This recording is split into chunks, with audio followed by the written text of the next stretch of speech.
was interesting, and first I'd like to thank the people for inviting me, John and Victoria.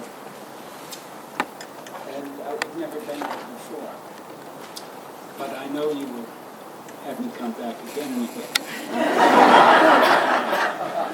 because of the fact that I draw crowds for it. There was two things I want to say before I forget. Oh, am I not talking into this? Okay, all right, I'll do my best. As I went out one evening, you said? One morning. Yeah, he stole that from Auden. As I walked out one evening, walking down Bristol Street, the crowds upon the pavement were fields of harvest wheat. Auden did it better.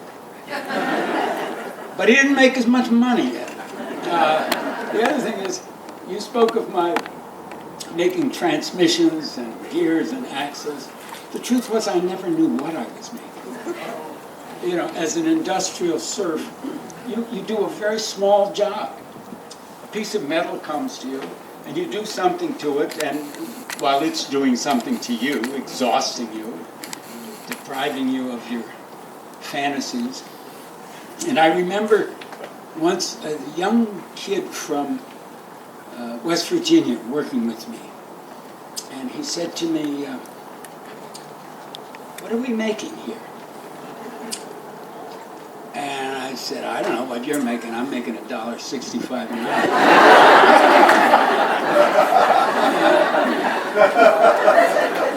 And then he said, no, and I'll never forget the way he said it. No, what are we making out of this here metal?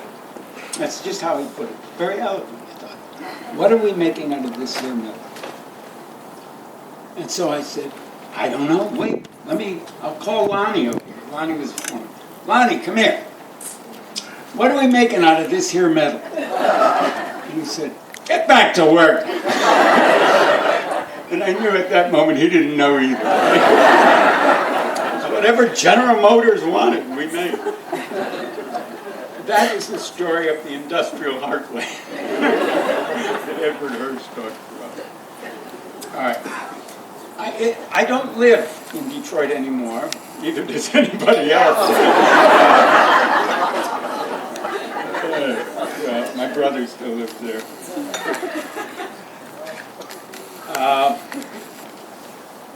I go back often.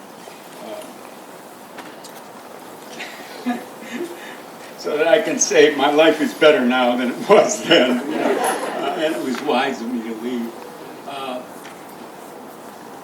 For a while I thought people would despise me for abandoning my city. But I realized they couldn't because they'd also done it. But I lived half the year in Brooklyn and half the year in Fresno, California. I will recommend Brooklyn. I will. I mean, it's a great place to live. I cannot recommend Fresno, and yet I go back, partly because it reminds me of Detroit. You know, it's angry, a lot of people out of work, the air is filthy. I go out and, I'm home, take a deep, sickening breath. I know who I am. And I want to read a poem about, Fresno is the biggest city in San Joaquin Valley, sometimes called the Great Central Valley of California. And in the summer, there's a way in which everybody who lives there begins to hate the people in San Francisco or San Luis Obispo or any of those coastal cities where the ocean does wonderful things. Instead of the temperature being 108, it's 78. Okay. So that you have some idea of what this wonderful valley is like. It's a place I love. Fabulous landscapes. Our valley. We don't see the ocean, not ever. But in July and August, when the worst heat seems to rise from the hard clay of this valley, you could be walking through a fig orchard when suddenly the wind cools and for a moment you get a whiff of salt. And in that moment, you can almost believe something is waiting beyond the Pacheco Pass. Something massive, irrational, and so powerful, even the mountains that rise east of here have no word for it. You probably think I'm nuts saying the mountains have no word for ocean. But if you live here, you begin to believe they know everything. They maintain that huge silence we think of as divine. The silence that grows in autumn when the snow falls slowly between the pines and the wind dies to less than a whisper, and you can barely catch your breath because you're thrilled and terrified.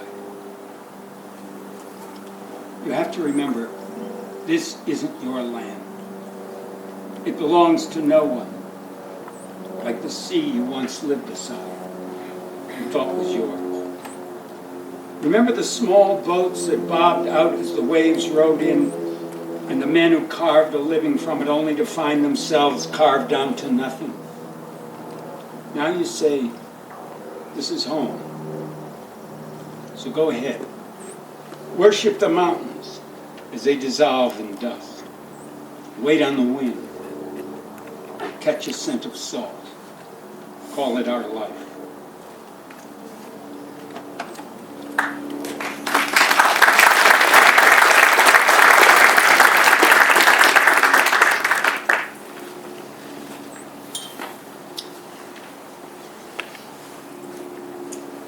Let me read an industrial poem.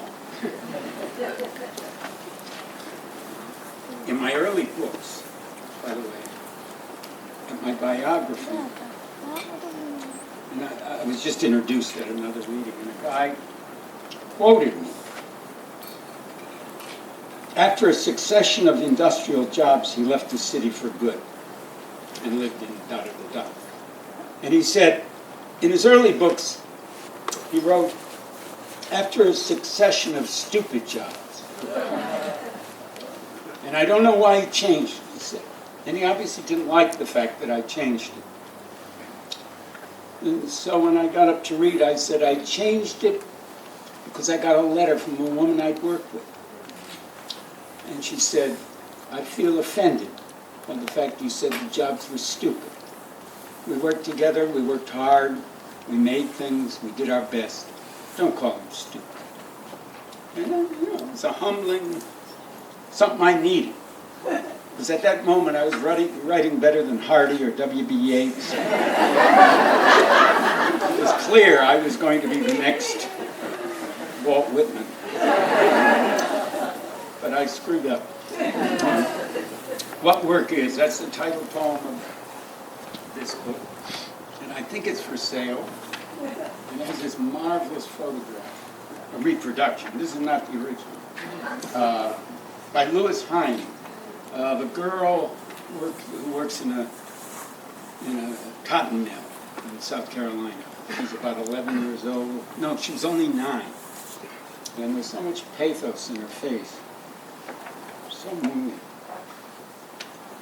What Work Is. Oh, but Ford Highland Park, it was once the second largest Ford assembly plant. And Highland Park is a small city inside Detroit. Is there anything else? Nothing else. To clarify, what work is? We stand in the rain in a long line waiting at Ford Highland Park for work. You know what work is. If you're old enough to read this, you know what work is, although you may not do it. Forget you. This is about waiting. Shifting from one foot to another, feeling the light rain falling like mist into your hair, blurring your vision until you think you see your own brother ahead of you, maybe 10 places. You rub your glasses with your fingers, and of course it's someone else's brother. Narrower across the shoulders than yours, but with the same sad sludge, the grin that does not hide the stubbornness, the sad refusal to give in to rain, to the hours wasted waiting, to the knowledge that somewhere ahead a man is waiting who will say, no, we're not hiring today, for any reason he wants. You love your brother. Now suddenly you can hardly stand the love flooding you for your brother, who's not beside you or behind or ahead, because he's home, trying to sleep off a miserable night shift at Cadillac, so he can get up before noon to study his German. Works 8 hours a night so he can sing Wagner, the opera you hate most, the worst music ever invented. How long has it been since you told him you loved him? Held his wide shoulders, opened your eyes wide, and said those words, and maybe kissed his cheek. You've never done something so simple, so obvious. Not because you're too young or too dumb, not because you're jealous or even mean or incapable of crying in the presence of another man. No, just because you don't know what work is.